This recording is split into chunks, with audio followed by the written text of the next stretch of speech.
हिरन और शिकारी की कहानी। एक बार की बात है। एक जंगल में एक बहुत प्यारा सा छोटा सा हिरनी रहती थी। वो बहुत चंचल थी। वो एक जगह ज्यादा दिन तक नहीं रहती थी। दूसरों हिरनों की तरह उसको झुंड में रहना बिल्कुल भी पसंद नहीं था। इसी कारण वो सारा दिन इधर उधर घूमती रहती थी। एक दिन वो हिरनी घूमते घूमते नदी किनारे आ पहुंची। उसने सोचा कि अब वो बहुत थक चुकी है, तो उसने सोचा कि अब वो थोड़ा पानी पीकर वही बड़ी किनारे आराम कर ले। तभी एक शिकारी से झाड़ियों के पीछे से झुककर उस हिरन को देख लिया।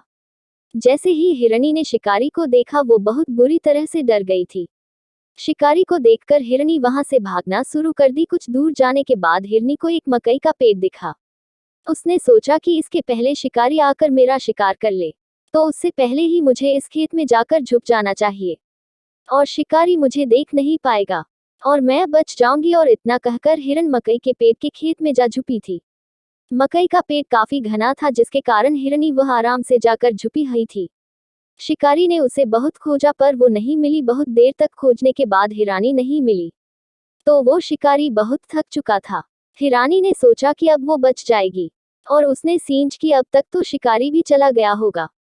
हिरानी बड़े आराम से मकई के पत्तों को खाने लगी। खेत में से आवाज सुनकर शिकारी समझ गया कि हिरनी इसी खेत में छुपी हुई है।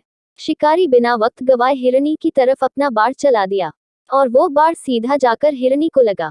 हिरनी ने सोचा कि जिसने मुझे शिकारी से छिपने के लिए जगह दी, जिसने मुझे सहारा दिया, उसी को मैं खाने लगी। हिरनी ने कहा, मैंने बहुत मूर्खता का काम किया है। इतना सोचते ही हिरनी तुरंत मर गई।